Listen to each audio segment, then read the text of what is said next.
Ok, então eu queria convidar você a abrir, o livro de Filipenses, ou acompanhar comigo aqui, capítulo 2 do livro de Filipenses. A gente vai começar a fazer como a gente já tinha feito, a gente continua fazendo, acompanhando, tentando pegar versículo por versículo, para a gente tentar entender mesmo a mensagem que o Senhor tem para nos conceder, ok?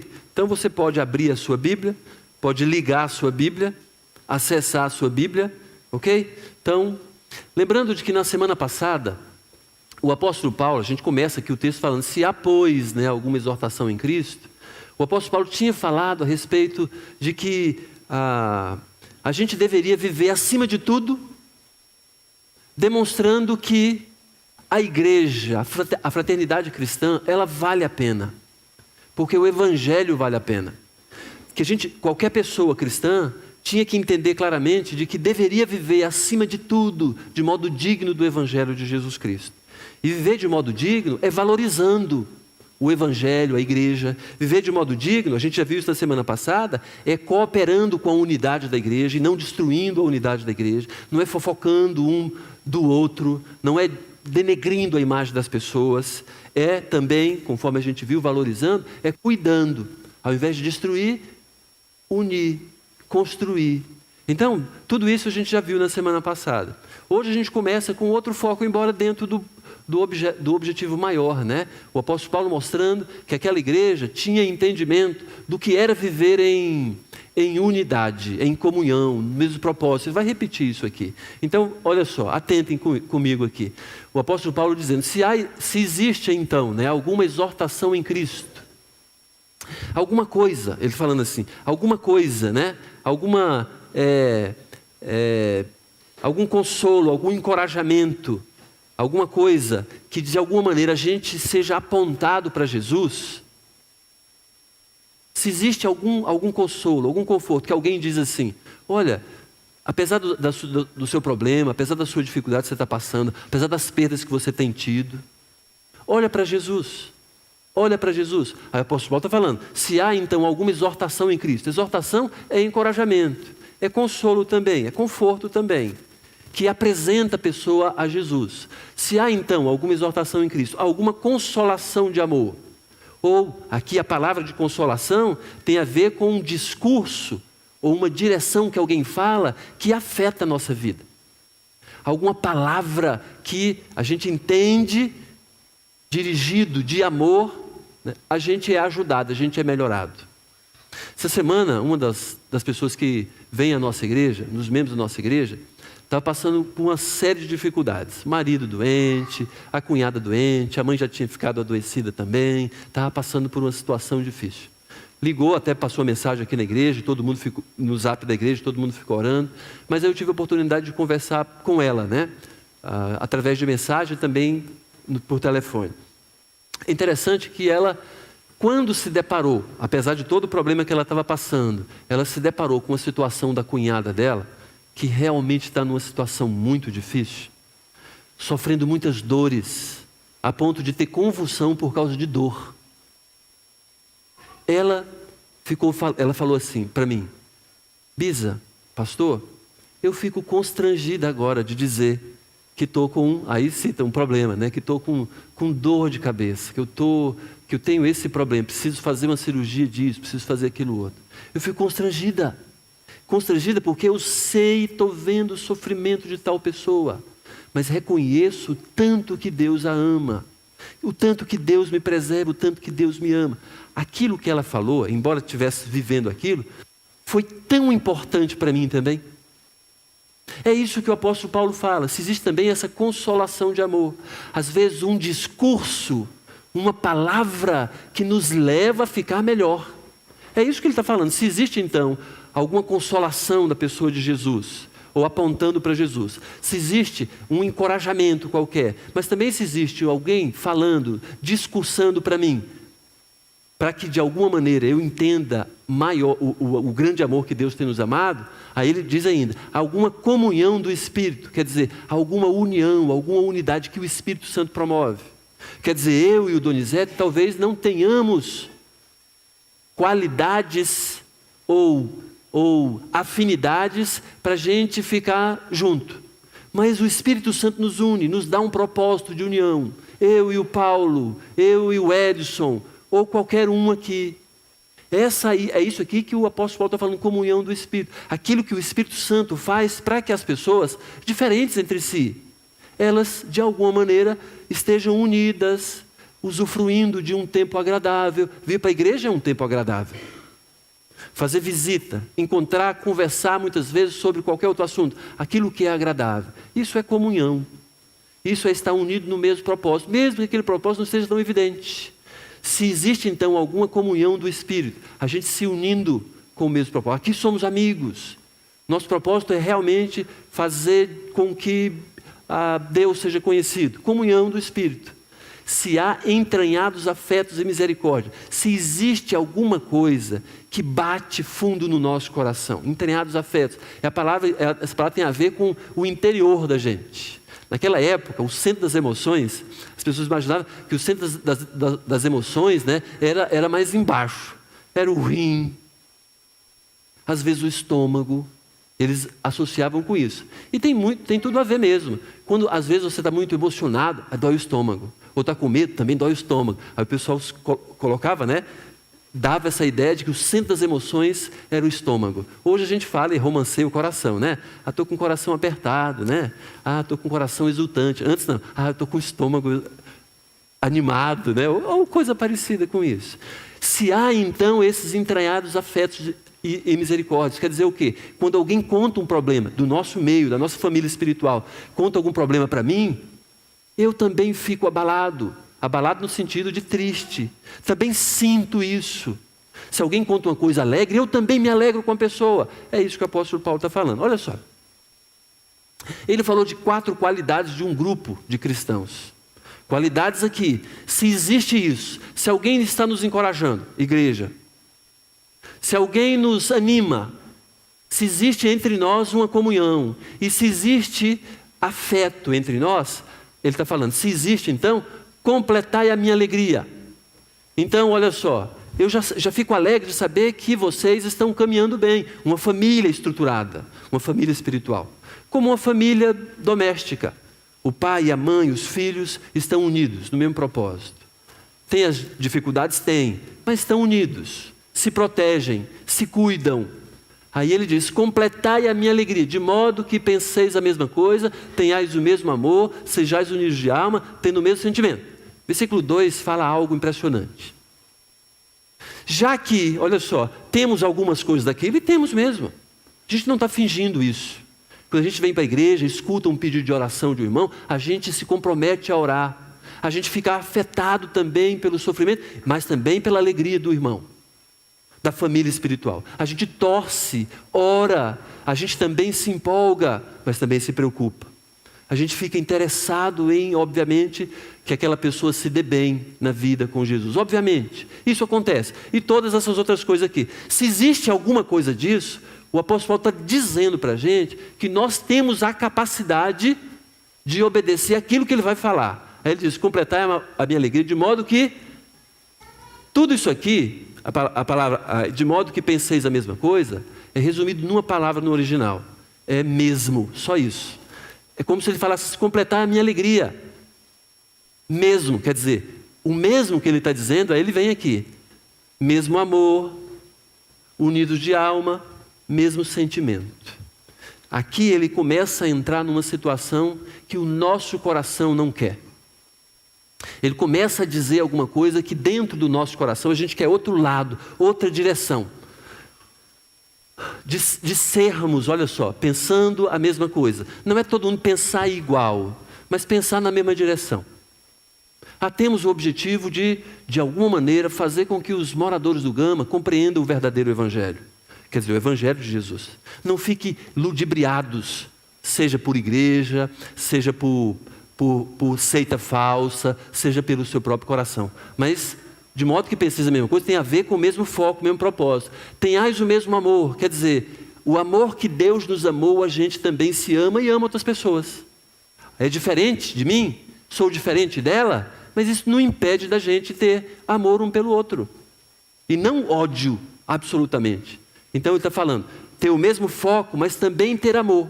É uma obrigação nossa, é obrigação minha e sua, nos amarmos mutuamente. Sejais unidos de alma, quer dizer, ter verdadeiramente uma união, não só de palavra, de sermos unidos, não só de dizer, eu estou contigo, mas de viver isso mesmo, de ser unido no mesmo propósito, nos mesmos objetivos. A ideia aqui de união é de alma, é de vida, e não apenas de pegar na mão, né? Beleza, beleza, beleza, cumprimentar na saída da igreja, na entrada da igreja, mas não ter o mesmo propósito. Não, de fato, sermos unidos naquilo que é espiritual também. E aí ele diz aqui, tendo o mesmo sentimento, tendo a mesma atitude interior. E ele vai falar sobre esse sentimento daqui a pouco, o mesmo sentimento. Aí, mas antes, ele abre aqui um parênteses para explicar melhor o que é isso aqui. Se eu não entendi o que é isso aqui, eu vou entender agora. Nada façais por partidarismo ou vanglória. O desejo que Deus tem para mim e para você é de que eu não tenho que fazer nada, aí ele fala assim, por partidarismo. Quer dizer, a palavra que ele usa aqui é de propaganda eleitoral. Nada façais, então, para você parecer melhor que as outras pessoas. Ele nos orienta aqui de que eu não posso, eu cristão, nem na sociedade, muito menos no meio da família espiritual. Eu não posso fazer as coisas para que as pessoas achem que eu sou melhor do que outra pessoa. De alguma maneira, né? Como se eu estivesse disputando o voto das pessoas. Mas aí ele fala também, ou vanglória. Vanglória aqui, a palavra tem a ver com amor próprio. Aquilo que a gente muitas vezes sofre, né? Porque a gente quer se amar mais do que ama as coisas ou pessoas. Eu não tenho que amar mais as coisas. Mas o que a psicologia fala, que a gente tem que se amar, isso é furada. A Bíblia não diz isso. A Bíblia diz que nós já nos amamos o suficiente. Quando a gente foca demais na nossa vida, é vanglória. Quando a gente quer se preservar demais, é vanglória. Quando a gente prioriza a nossa vida, o eu, meu e mim. Tudo isso aqui é vanglória. É interessante, né? Ele está falando aqui de que eu não posso agir como se eu estivesse disputando o voto das pessoas. Eu tenho que fazer aquilo que Jesus quer que eu faça. E nem para agradar as pessoas, mas também não é para destruir ninguém. Ou vanglória. A ideia aqui não é disputa, que a gente tinha falado semana passada. Não é da gente chegar na frente de qualquer maneira. No Brasil, muitas vezes a gente fica tentando disputar com as pessoas. No trânsito é assim, né? Às vezes tem gente que você percebe que ela faz de tudo para chegar um carro na frente do outro. Às vezes corre risco, né? Para chegar na frente, aquela coisa toda. A gente não é assim. A gente não deveria ser assim. É interessante que na Índia, isso é tão pior do que no Brasil, que para sair do supermercado eu vi gente, sabe, acelerando o carrinho para poder chegar na frente. Que coisa mais absurda. Você sabe aquele caos que é na Índia, né? Na Índia é interessante, você já sabe que eu fui uma vez na Índia, que parece que nem é outro país, né? É outro planeta às vezes, né? Mas achei engraçado, né? Gente na fila, coisa parece que é na fila. Se você vira assim, tem uma pessoa que chega na frente na sua frente. Na maior cara de pau. Na maior cara de pau. Se você vira assim, o que é isso? Onde é que eu estou, né? Na Índia. É isso. Não existe. Na vida cristã não deveria existir isso. Eu não posso querer ganhar o voto das pessoas. Muito menos, né? Aqui. Nada façais por partidarismo ou vanglória, mas por humildade. Considerando ou elegendo, a ideia aqui também tem a ver com eleição, né? Elegendo cada um os outros superiores a si mesmo. Isso não tem nada a ver, obviamente, com o que é anunciado mundo afora. Aqui está falando que eu tenho que eleger as pessoas, eleger e escolher mesmo os outros como se fossem superiores a mim mesmo. A Ivonilce, ela tem um primo que é político. Concorreu aqui no DF para um cargo, se eu não me engano, no Senado Federal. Ele aparecia no horário eleitoral dele, do PDT, curto, sei lá quantos segundos era. Mas eu achava engraçado. Ele ganhou muitos votos. não ganhou o suficiente, mas para uma pessoa que ninguém conhecia, ele ganhou bastante votos. Então, sabe o que ele fazia? Acho que vocês vão lembrar dessa figura. Ele aparecia no horário de propaganda eleitoral, né, do partidarismo dele para ganhar o voto, aparecia ele na frente de um computador. Aí ele falava assim: acesse comigo, Senado Federal. Procura agora, senador Roriz. Veja o resultado do que ele fez por Brasília. Aí aparecia lá 000, sem projeto, sem nada. Ele fez isso. Olha, ele não foi eleito, mas na legislatura seguinte ele ganhou um cargo alto aqui em Brasília. Ele acabou tendo a atenção de muita gente. Ele falou alguma coisa dele? Não. Ele falou do mal do outro. É impressionante isso. É impressionante isso. Mas muitas vezes nós também estamos fazendo assim. A gente acha que a gente melhora, aumenta, falando mal do outro ou piorando as pessoas. Mas é isso que Paulo está falando aqui para a gente? Não. Ele está falando que eu tenho que considerar as outras pessoas superiores a mim mesmo. Gente, isso é um soco na nossa cara. Bate feio, porque sempre a nossa tentativa é de querer parecer que somos melhores do que as pessoas. Parece que a gente está concorrendo a um cargo público o tempo todo. Parece que a gente está concorrendo a um emprego em qualquer lugar, seja lá onde for, que eu preciso me passar, né, ou passar como se eu fosse melhor do que as pessoas. Humildade. A palavra humildade aqui é senso de quem realmente nós somos. Somos pecadores. Sensibilidade, eu e você reconhecemos que eu e você precisamos da graça de Jesus. Não sou melhor do que ninguém. Não é mesmo. Não é mesmo. A gente não tem que ter um discurso só bonitinho, da boca para fora, mas não é mesmo. Então, é igual aquele negócio que muitos, né, querem fazer. O psicólogo fala isso, você ir para o espelho e falar, e você se achar bonito. De você olhar as suas qualidades, aquela coisa toda. Muitas vezes é fingimento e nem você acredita em você mesmo. Mas olha só, você está tão bonito hoje, você é tão simpático, né? O cara acabou de levantar, né? Se alguém tivesse perto, ia desmaiar de bafo, né? Do bafo do cidadão, aquela coisa toda. Não, para a gente se animar, para a gente... Amor próprio, tem nada a ver. Vanglória. Nós precisamos entender que estamos em Jesus. Jesus é quem cuida da nossa vida. Jesus é quem dá sustento para o nosso interior. Jesus que é o nosso alvo, o nosso foco. Eu não preciso olhar e nem ficar fingindo. Aqui está falando mais por humildade. Senso de que eu não sou aquilo que eu gostaria de ser. Não sou o bambambam, não sou o gostosão, não sou o bonitão, não sou. Eu sou salvo por Jesus, sou resgatado por Jesus. Isso é suficiente para o nosso coração ficar cheio, a nossa alma ficar cheia.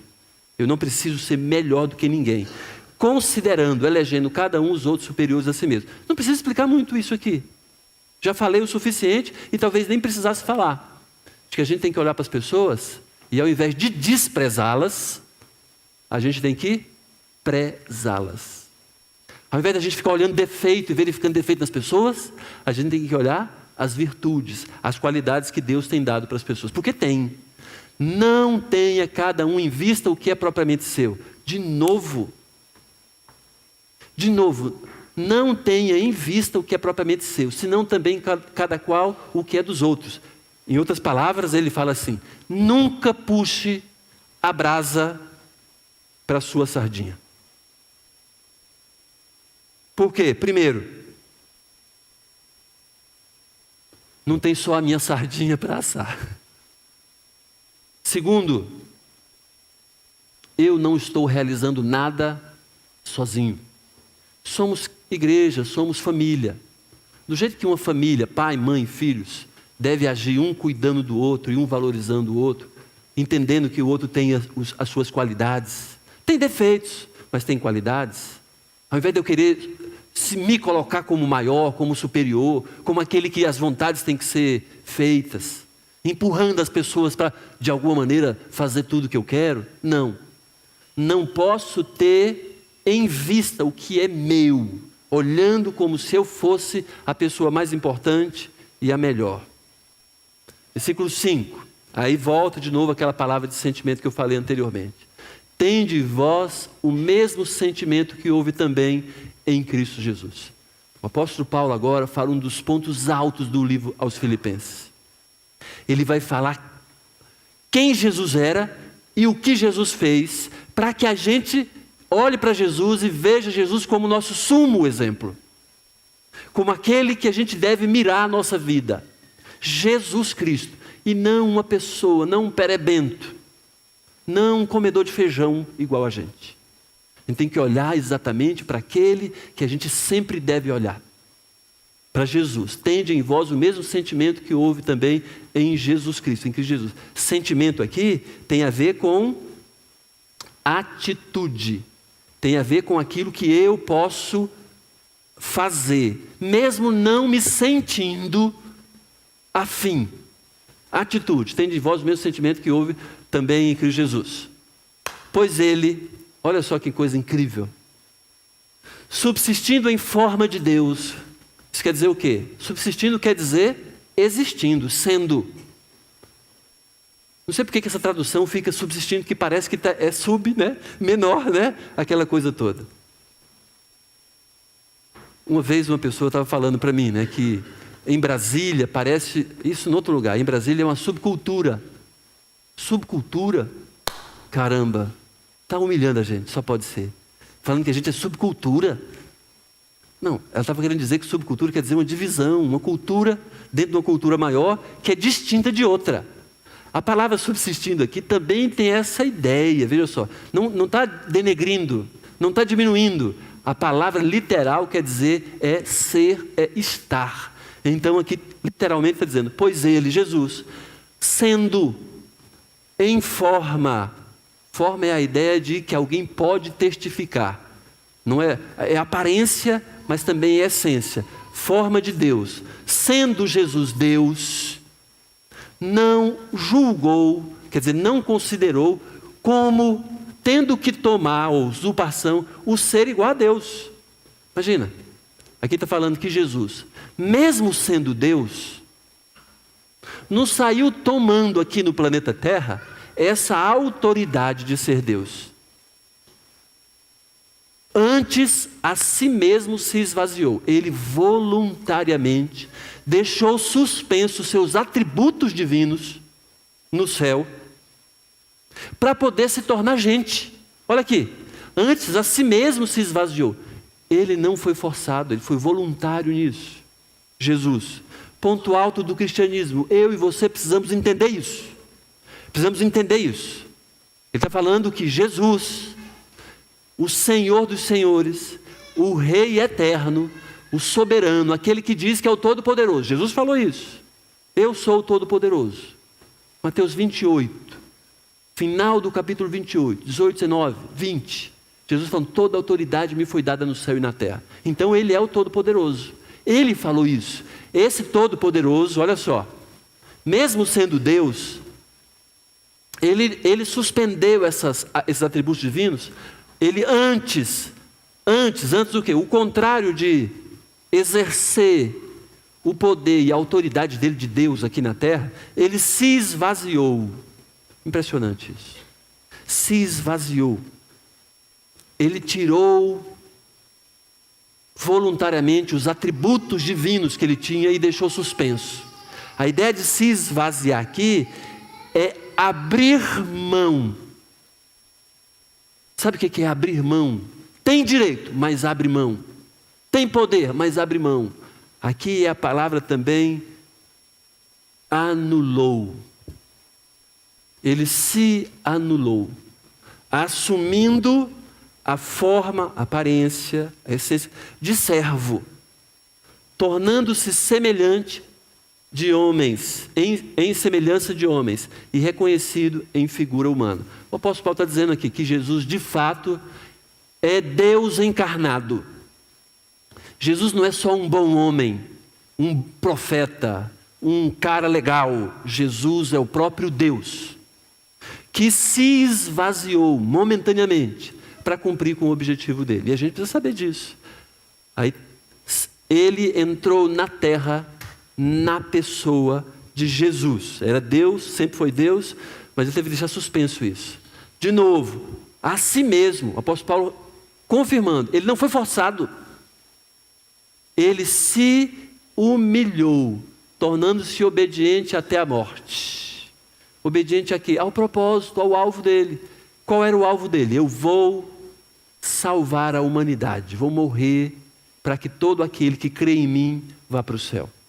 Eu vou buscar aquele perdido, aquele que entende que não pode se salvar, mas entende que eu posso salvá-lo. Jesus falando. Então aí diz que ele foi obediente até a morte, morte de cruz. Por que morte de cruz? Que enfatiza, que é morte de humilhação. Então Jesus, sendo Deus, imagina, se fez homem. É a mesma, talvez mais distante ainda dessa ideia aqui que a gente tem. Imagina se você tivesse a opção, para cumprir com o objetivo, se transformasse em uma pulga. Ou pior, sei lá, um verme. Se você, com toda a dignidade que você acha que pode ter, você que é chefe da sua empresa, você que é dono de alguma coisa, imagina-se, puxa vida, para eu cumprir com uma determinada meta, um objetivo real de vida, eu vou ter que me transformar num verme parecido com esse aqui. Aquele verme que você tem nojo, quando a comida azeda, do saco de lixo, você não sabia. Sabe aquele negócio? Aquele saco de lixo que ficou lá 3, 4 dias. E quando você pega um saco assim, tem aquele monte de boró. Ai, que nojeira, que negócio. Incrível, né? Um daqueles. A distância que Deus teve que percorrer, quer dizer, sendo Deus se tornou ser humano, é maior ainda, é pior do que essa. De eu, Abisaí, se transformar num boró. É maior. Mas Jesus fez isso voluntariamente para nos salvar. É isso que o texto está falando. Então, ele se humilhou voluntariamente, tornando-se obediente até a morte de cruz. Ele, sendo Deus, se tornou homem. Se humilhou, se esvaziou, se tornou homem. Sendo homem, ele se tornou servo voluntariamente. Ele mesmo falou, eu vim para servir. Eu vim aqui para executar aquilo que precisa ser executado. Eu vim servir vocês. E sendo servo, ainda se rebaixou mais ainda. Preferiu morrer, morte de cruz, como bandido. Isso é Jesus. É incompreensível esse amor tão grande por nós. Avalia isso. Sendo Deus, se tornou homem. Sendo homem, se tornou servo. Não bastava ser homem, se tornou servo. E a gente é homem e não quer ser servo. E Jesus voluntariamente se entregou para ser morto com morte de cruz, como de bandido. E a gente é cheio de mimimi, cheio de ondinha, para poder de alguma maneira não ser machucado, não ser mal visto, para que a gente sempre fique bem na fita, aquela coisa toda. Aqui termina, né? Pelo que também Deus Pai, a Trindade, o exaltou sobremaneira e lhe deu o nome que está acima de todo nome. Jesus tem, de fato, uma posição de privilégio, uma posição de grandiosidade. Jesus está acima de tudo e de todos, realmente, né? Para que ao nome de Jesus se dobre todo o joelho, nos céus, na terra e debaixo da terra. Então, Jesus é o soberano eterno. Precisamos aceitar isso. E toda língua confessa que Jesus é Senhor, para a glória de Deus Pai. Então o objetivo de Jesus foi cumprido. O apóstolo Paulo está falando aqui que nós devemos olhar para Jesus de forma diferente. Ele sendo Deus, Jesus sendo Deus, que veio nos resgatar. Jesus então não é aquele que está crucificado na cruz até hoje, não.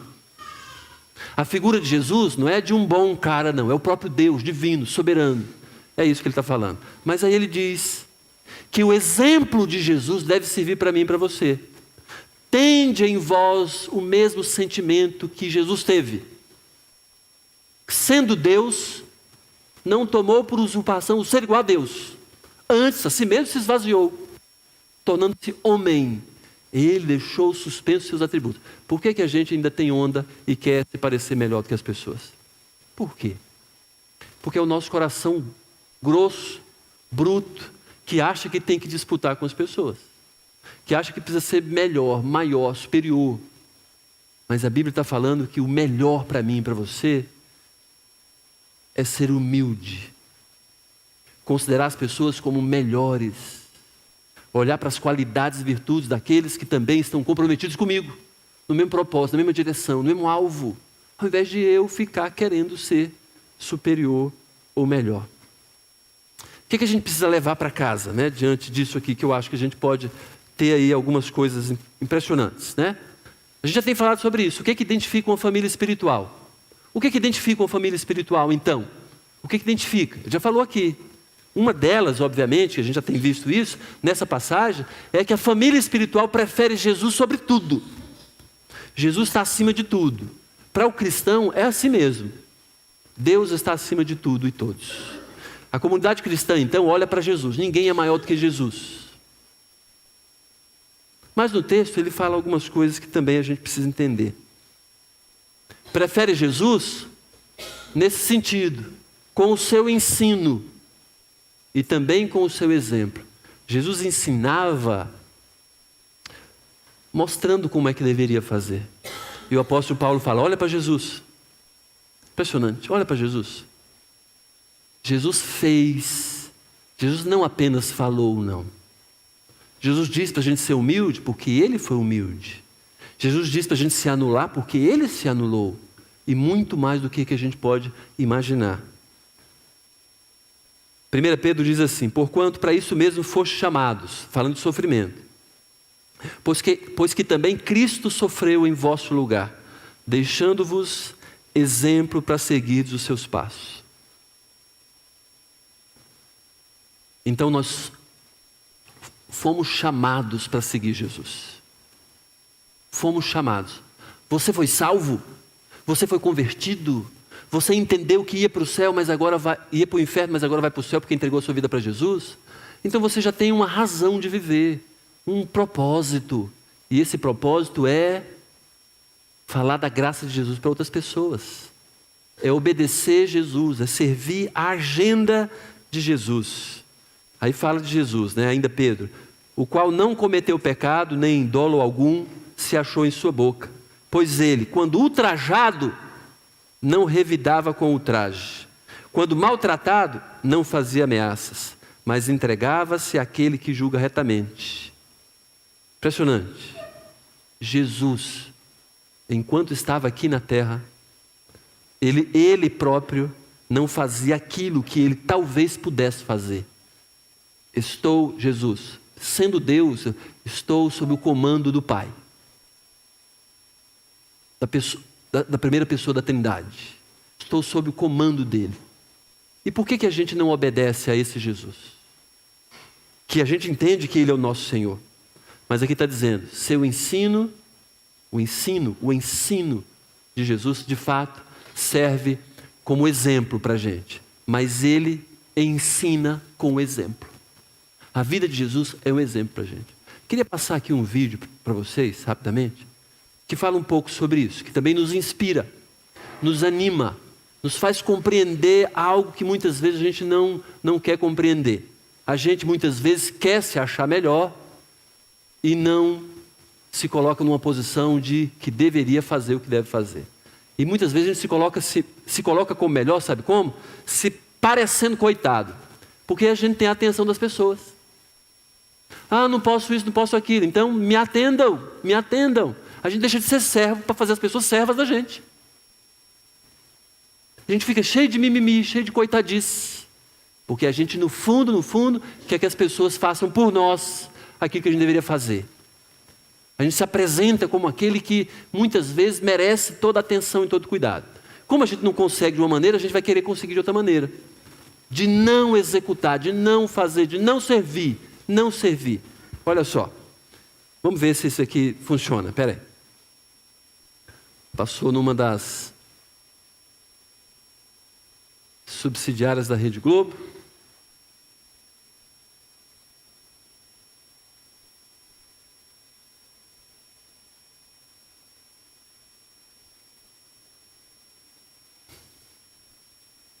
Espera aí.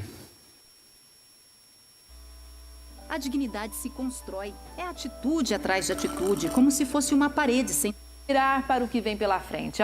Na vida, né? Colocar na balança tudo aquilo que a gente fez de certo, de errado. Se inspirar para o que vem pela frente. Agora, você vai conhecer a história de um pedreiro de Araraquara, um homem que aprendeu a superar limites. A dignidade se constrói. É atitude atrás de atitude, como se fosse uma parede sendo levantada. Primeiro um tijolo, massa para deixar tudo firme, outro tijolo. Tem alguma coisa te incomodando? Algum problema tirando o seu sono, abalando o alicerce da sua vida? Então a gente te faz um convite. Para um pouquinho agora tudo que você está fazendo e presta atenção nesta história. Às vezes a situação é difícil, né? A gente pensa que nem vai dar para continuar. É assim com muita gente. Não com um pedreiro aqui em Araraquara. Olhando assim, é apenas um homem, trabalhando, mas ele não tem as pernas. A vida do seu Lima foi assim. Muitos temporais vieram, ventanias que derrubariam qualquer muro. E olha que ele teve muitos motivos para desanimar. Não senti. Porque a gente olhava para trás e via que tinha alguém que dependia de mim. Então, motivo de não desanimar. Quando existe vontade, disposição, não tem barreira capaz de impedir. Há 10 anos teve um problema sério de circulação. Primeiro os médicos amputaram a perna esquerda, depois a direita. Sentiu muita dor, mas isso não foi o pior. A fase mais difícil foi quando eu saía para trabalhar, o pessoal ficava meio achando que eu não conseguia. Parecia que seu Lima estava sendo testado. O casamento acabou e, para completar, 8 meses depois, sofreu um AVC. Nessa época, os médicos chegaram a indicar um tratamento com um psicólogo, mas ele não quis. Eu tive um encontro com Deus e não tem psicólogo melhor. A família também ajudou? Uma família por trás também, com certeza ajudou. Com certeza. Melhor do que qualquer psicólogo? Melhor do que qualquer psicólogo. Os colegas só elogiam. O seu Lima é uma lição de vida. Ele é uma motivação pra gente. Às vezes a gente passa por motivos na nossa vida que a gente fala, eu vou abandonar, ou às vezes até mesmo no serviço. A gente fica desanimado, tudo, mas a gente fala, ele não tem as duas pernas e é um exemplo. A gente tem orgulho de ser amigo dele. E ele não para. É pedreiro, dos bons, tem a agenda cheia, chega a dispensar alguns fregueses. Mas mesmo assim encontra tempo para ajudar outras pessoas. É voluntário na construção da igreja. Nunca ninguém espera essas armadilhas do destino, mas elas aconteceram para ele. Mas o seu Lima sabe que não ia adiantar nada se revoltar. A cabeça ficou fortalecida. Não tenho dúvida disso. Que hoje funciona muito melhor. Que não adianta ter um físico bom se a cabeça não funciona. E quer saber de uma coisa? Ele só tem a agradecer. Conquistou o respeito de todos, dos filhos, e em breve vai se casar de novo. Claro que não foi fácil, mas o seu Lima ensina. Para tudo dar certo, tem que tocar a vida como se ela fosse uma obra. Precisa de carinho, dedicação, amor, tudo isso. Tanto para tocar a vida como para fazer uma construção. E não dá para parar a obra no meio do caminho, né? De forma nenhuma. A mesma coisa é a vida, não dá para parar a vida no meio, né? Não tem como.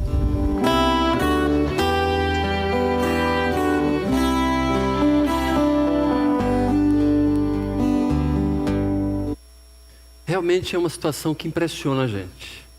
Isso aqui é aquele negócio assim, caramba, por que eu estou reclamando, né? De que hoje eu amanheci com a dor na canela. Por que eu estou reclamando? Porque muitas vezes a gente quer paralisar a nossa vida.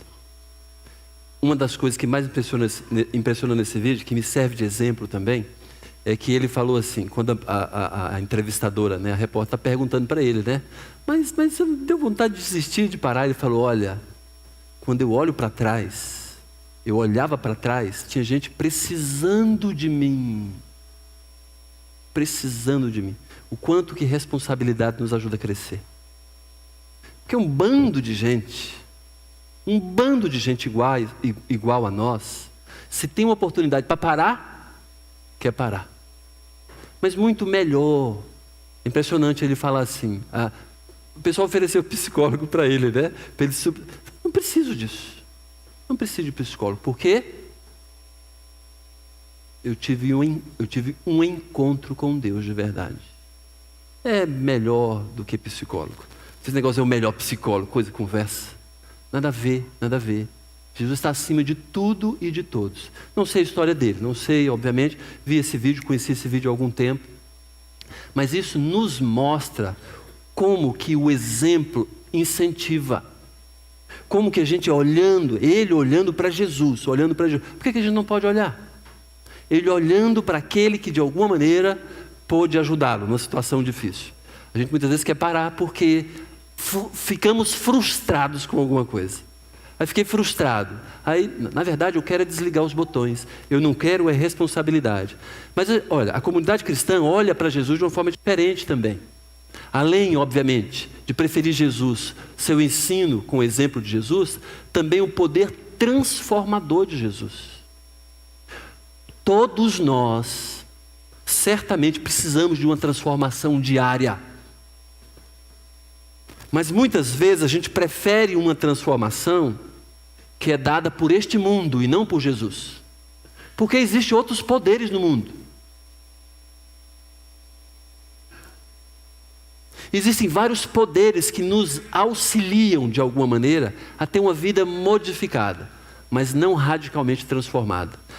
Principalmente em questões morais. Por exemplo, bebedeira, fumo, ansiedade, depressão, distúrbio bipolar, déficit de atenção, tristeza profunda, toque, síndrome do pânico, anorexia e até algumas doenças aparentemente físicas, como asma, dores de cabeça. Essas coisas todas, muitas vezes, são melhoradas, sabe com o quê? Com reza, com passe, com correntes, com campanhas, com promessas, com votos, com psicologia. Mas olha, esses poderes terrenos não se comparam com o poder de Jesus Cristo, poder transformador. O que o apóstolo Paulo falou no final foi impressionante, né?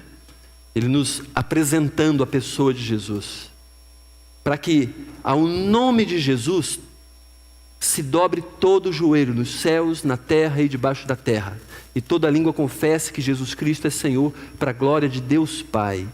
Eu já tinha falado que Jesus é soberano. Jesus é soberano sobre tudo. A gente pode ter uma melhora aqui, seja por causa da psicologia, seja por causa de uma reza, um passo que você levou, uma mandinga que você criou. Isso pode melhorar alguma coisa, às vezes melhora, sugestivo muitas vezes, mas mudar radicalmente só Jesus. Transformar, aquele que era bebum, hoje não quer nem ver bebedeira, bebida, inclusive ajuda outras pessoas a saírem da bebida. Geralmente é só com Jesus Cristo. Ou qualquer outra coisa, vícios, qualquer vício. Jesus transforma radicalmente. Agora, se a pessoa quer dar só um tempo, pode procurar essas coisas dessa terra.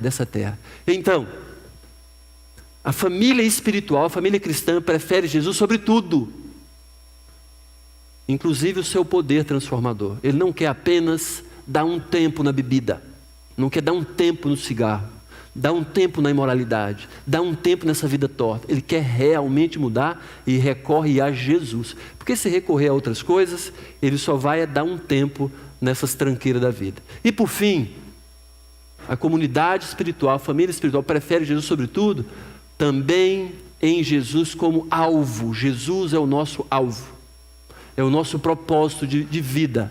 Eu preciso olhar para Jesus como aquele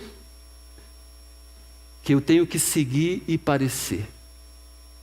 Eu tenho que olhar para Jesus como o meu sumo exemplo, o grande exemplo. Eu tenho que olhar para Jesus como o alvo que eu tenho que perseguir. Então todo dia eu tenho que pensar assim: Jesus faria do mesmo jeito que eu estou fazendo? Antes de eu fazer, seja o que for, coisa boa, vou ajudar alguém, a coisa que eu estou em dúvida, será que devo ou não fazer isso? Será que isso é bom ou ruim? Pergunte: Jesus faria isso? Se Jesus estivesse aqui no meu lugar, faria isso? Então, Jesus como aquele que de fato é o meu alvo, de eu perseguir. Qualquer situação, seja ajudar um mendigo, seja dormir, seja assistir um programa qualquer, seja o tempo todo eu preciso passar a minha vida por essa peneira. Qual peneira? Jesus faria isso do que eu estou querendo fazer?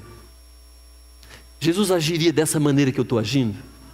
Jesus é o nosso alvo. Então, o que identifica uma família espiritual? Outra característica: prefere Jesus sobre tudo.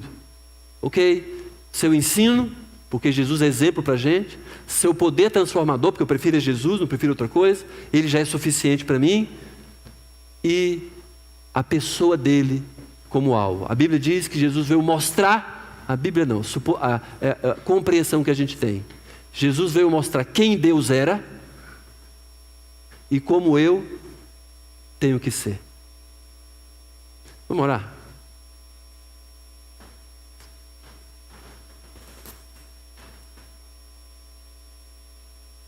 Senhor Rei da Glória, Pai eterno, nos faça compreender mais ainda sobre a pessoa de Jesus, o exemplo que é Jesus. O apóstolo Paulo aqui tomou Jesus como o grande exemplo para a gente. E nos faça olhar para Jesus com mais interesse, por favor, Pai, com mais vigor, com mais ânimo, entendendo de que Ele deve ser a razão da nossa vida mesmo, aquele que tem que ter a nossa agenda. E que essa comunidade espiritual, essa igreja, essa família cristã aqui, sempre prefira Jesus acima de tudo e todos. Sempre prefira Jesus como aquele que é suficiente para a nossa vida. Nos ajuda nisso, por favor, e ajude a todos que estamos aqui. Por favor, Pai, nos abençoe. É no nome dele, daquele que é o Rei eterno, Jesus Cristo, é que nós oramos. Amém. Ok.